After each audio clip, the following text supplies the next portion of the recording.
Hello दोस्तों। तो कल के वीडियो में मैंने आप लोगों को चौथे प्रश्न तक बताया था। आज के वीडियो में हम आपको पांचवा प्रश्न बताने जा रहे हैं। पांचवा प्रश्न हमारे कह रहे हैं निम्न की प्रवृत्ति लिखिए। प्रवृत्ति यानी कि होता है एक जोड़ना। कल के वीडियो में भी मैंने बताया था कि प्रवृत्ति मतलब होता है एक जोड़ना और पूर्ववृत्ति मतलब होता है एक घटाना। तो हमारे पास संख्या दे रखा है 24,40,701। फर्स्ट क्वेश्चन है 24,40,701। इसका पूर्ववर्ती लिखना है 24,40,701 का पूर्ववर्ती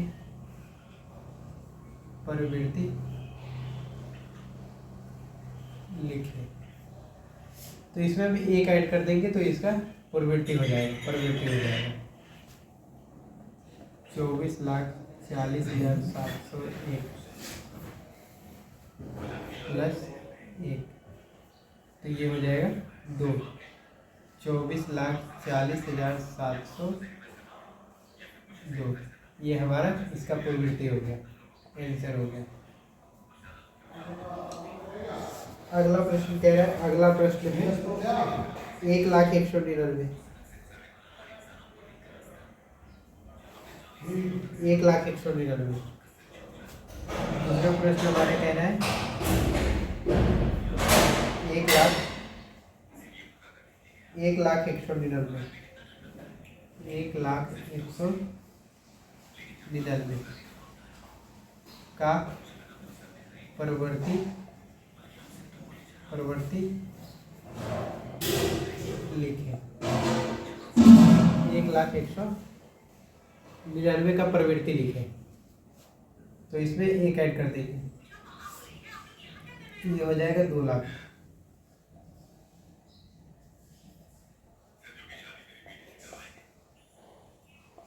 एक लाख, ये 200 हो जाएगा आंसर।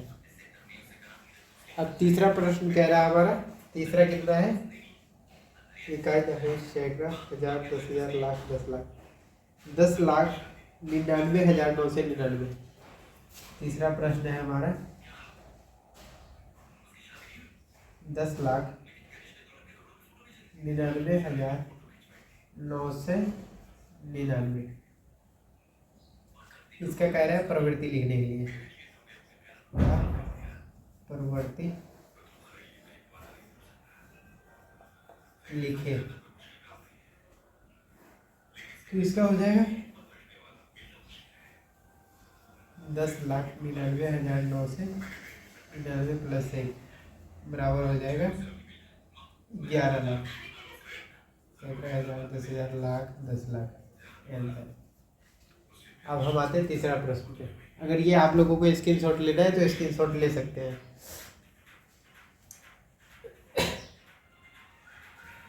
अब चौथा प्रश्न है हमारा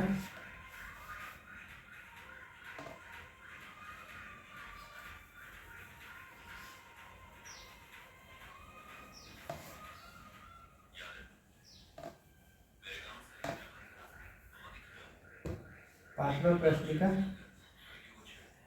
3 प्रश्न हो गए। चौथा प्रश्न है हमारा। चौथा प्रश्न कह रहे हैं, चौथा प्रश्न कितना है? 23 लाख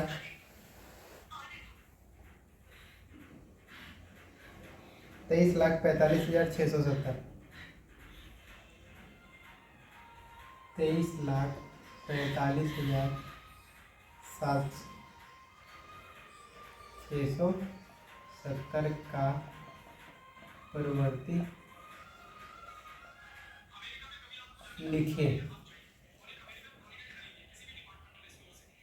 23,45,670 प्लस 1 बराबर हो जाएगा 71। 23,45,671 आंसर। हमारा अगला प्रश्न है, अब ये खत्म हो गया, मेरा पांचवा खत्म हो गया। अब छठा प्रश्न पे आते हैं। छठा प्रश्न पे आते हैं।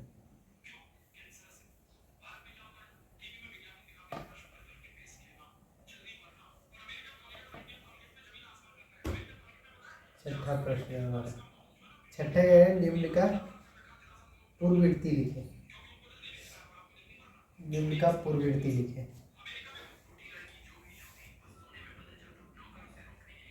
निम्न का पूर्ववर्ती लिखे।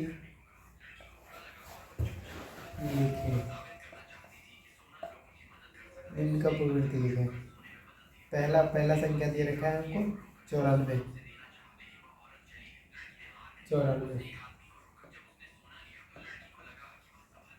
का पूर्ववर्ती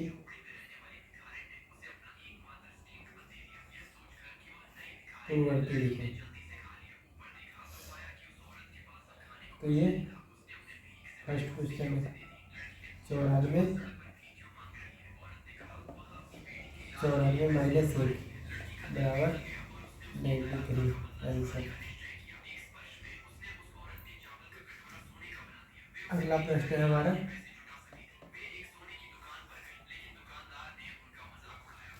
अगला प्रश्न है हमारा 10,000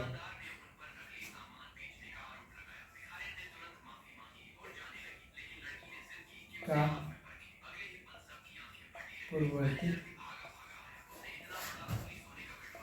लिखे। तो इसका आंसर आ जाएगा 10,000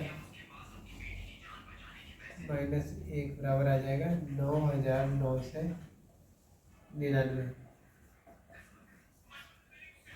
9,999। अब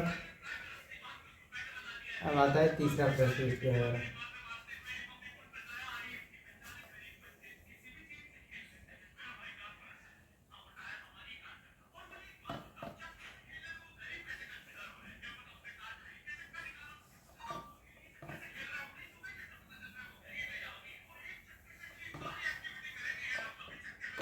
तीसरा प्रश्न आता है हमारा।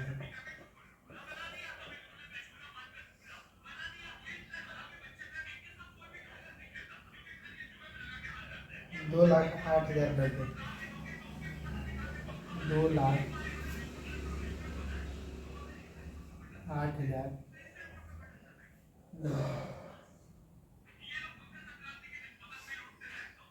2,08,090 का पूर्ववर्ती लिखिए। इसमें से ये घटाएंगे 20, 80, 90 माइनस 1। तो 20, 80, 89 आंसर हो गया हमारा। 20, 80, 89। अगला प्रश्न आता है हमारा। अगला प्रश्न दे रखा है 76,54,321। चौथा प्रश्न है हमारा 76,54,321 का पूर्ववर्ती लिखे। 76,54,321 माइनस 1। तो 76,54,320 ये हमारा आंसर हो जाएगा। 76,54,320 यानी कि 76,54,320। अब हमारा आता है सातवां प्रश्न। स्क्रीनशॉट लेना हो तो ले सकते हैं।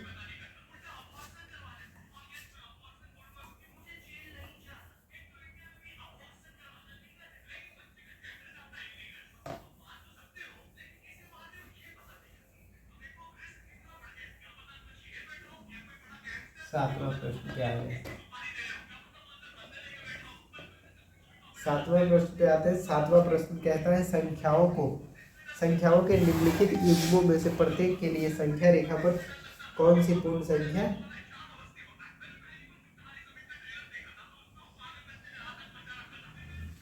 संख्याओं के निम्नलिखित युग्मों में से प्रत्येक की संख्या रेखा पर कौन सी पूर्ण संख्या अन्य संख्या के बाईं ओर स्थित है, इनके बीच उपयुक्त चिन्ह का प्रयोग करते हुए इन्हें लिखिए।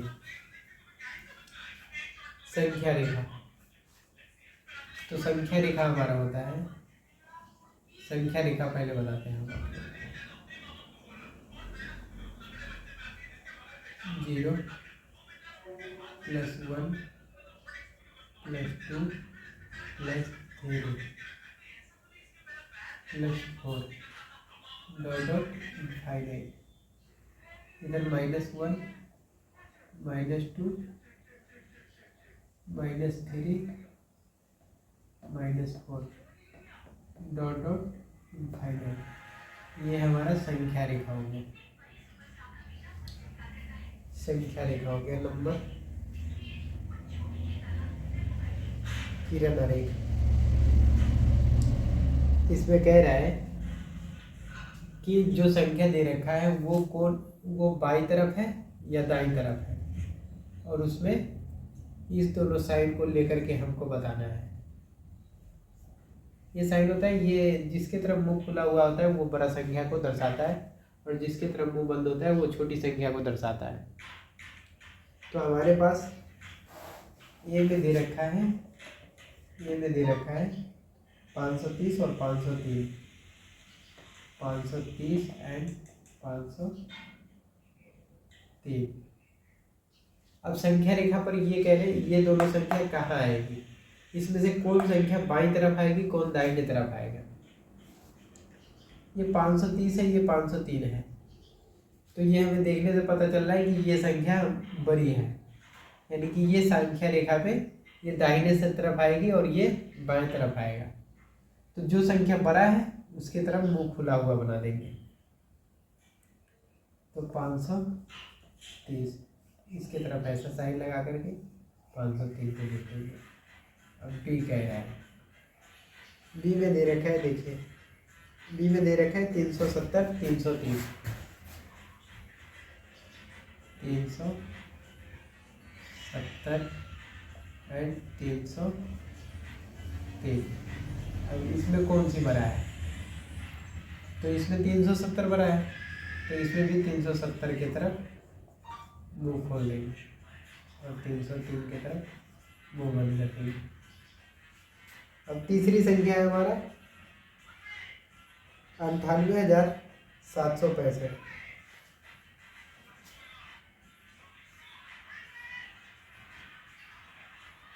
98,765 से 98,765 और दूसरी संख्या दे रखा है 56,789। 56,789। तो इन दोनों संख्या में बड़ी संख्या कौन है, ये 56,000 है, ये 98,000 है, तो 98,000 बराबरी होगी, तो 98 की तरफ हम मुँह खोल देंगे। 98,765 56,789 से बड़ी है। चौथा डी,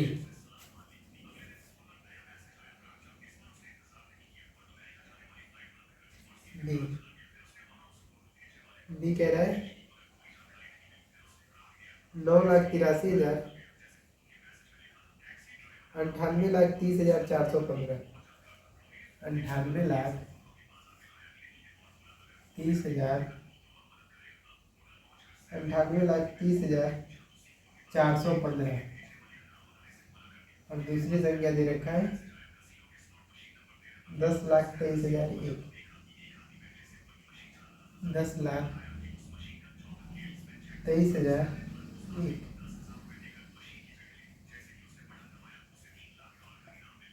10,23,001। अब इन दोनों में कौन संख्या बड़ी है ये आप लोगों को आंसर कमेंट में बताना है। इन दोनों में से कौन सी संख्या बड़ी है, किसकी तरफ मुंह खोलना है, ये आप लोगों को कमेंट में बताना है। अगर ना बने तो कमेंट कीजिएगा, मैं इसको अगले वीडियो में इस क्वेश्चन को बता दूंगा। अगला प्रश्न है हमारा अगला प्रश्न है हमारा सत्य और असत्य बताने वाला।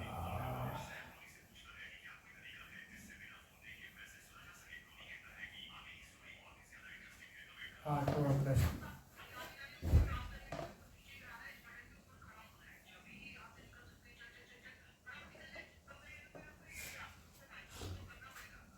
आठवां प्रश्न कह रहा है निम्नलिखित कथनों में से कौन सी कथन सत्य है और कौन सी असत्य है।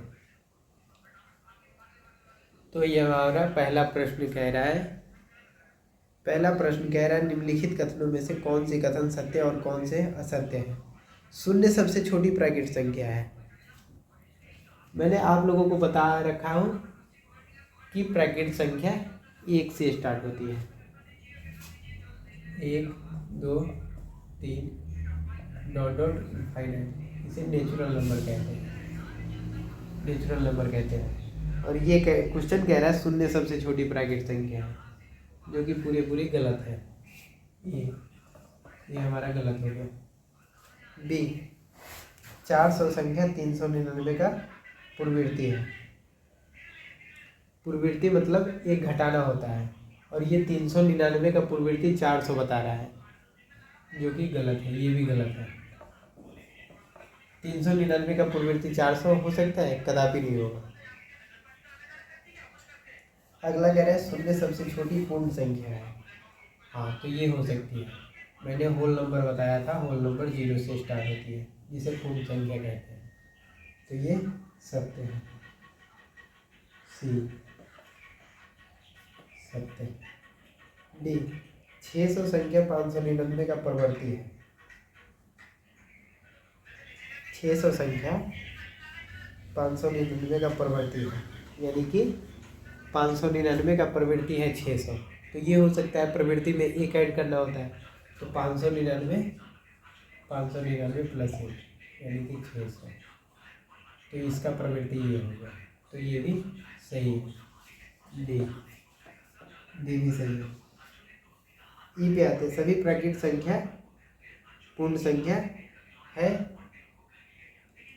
सभी प्राकृत संख्या, ये हमारा नेचुरल नंबर है। पूर्ण संख्या कह रहा है, होल नंबर। तो ये संख्या इसके अंदर आती है। ये 0 से स्टार्ट होता है। 2 3 डॉट डॉट इनफाइनाइट। तो ये सभी प्राकृत संख्या पूर्ण संख्या होती है। ये भी ई भी सही है।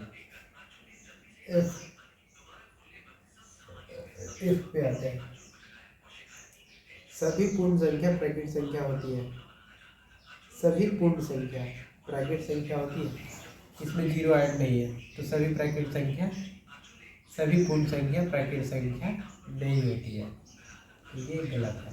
ये हमारा गलत है। तो गलत है। जी पे आते जी क्या कहता है 2 अंकों की पूर्ण संख्या का पूर्ववर्ती 1 अंक की संख्या कभी नहीं हो सकती। 2 अंकों की पूर्ण संख्या का पूर्ववर्ती मतलब घटाना होता है। पूर्ववर्ती ये कह रहा है 2 अंकों की संख्या, 2 अंकों की प्राकृत संख्या का पूर्ववर्ती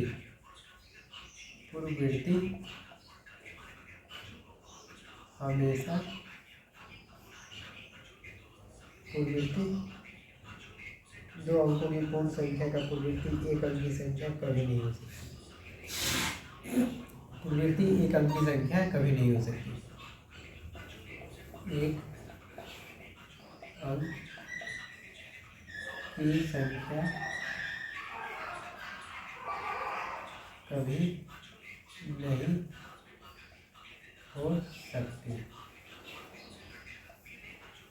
ये कह रहा है 2 अंकों की प्राकृत संख्या का पूर्ववर्ती 1 अंक की संख्या कभी नहीं हो सकती, जो कि गलत कह रहा है। 10 एक प्राकृत संख्या है। 10 एक प्राकृत संख्या है, इसका पूर्ववर्ती हमको निकालना है। तो इसका पूर्ववर्ती हो जाएगा 10 - 1। तो ये कितना हो जाएगा 9, जो कि 1 अंक की संख्या है। तो ये कथन हमारा गलत हो जाएगा। ये कथन गलत कह रहा है। जी गलत कह रहा है।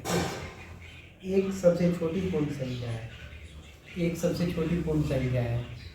एक से पहले भी यहाँ 0 है, जो कि ये गलत कह रहा है, ये भी गलत हो जाएगा, गलत।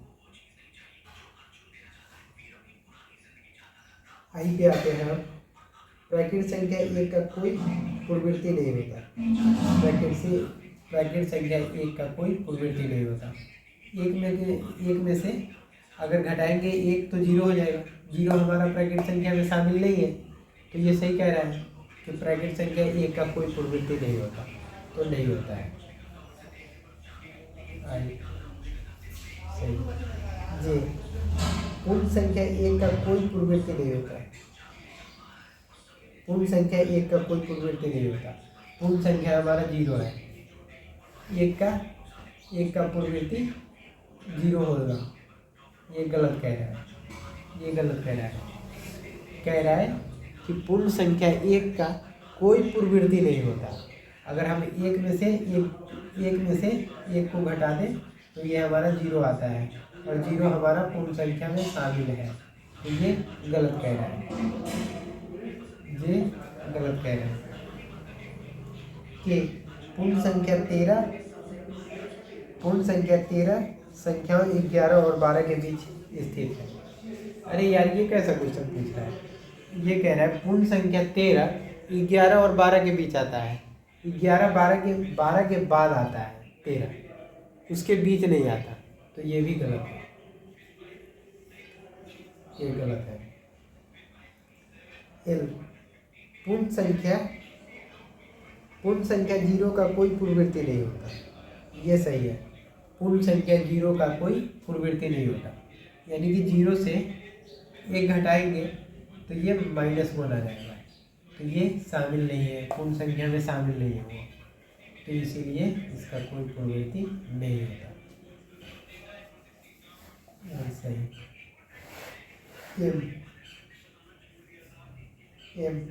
एम कह रहा है 2 अंकों की संख्या का प्रवृत्ति सदैव 2 अंकों की संख्या होती है।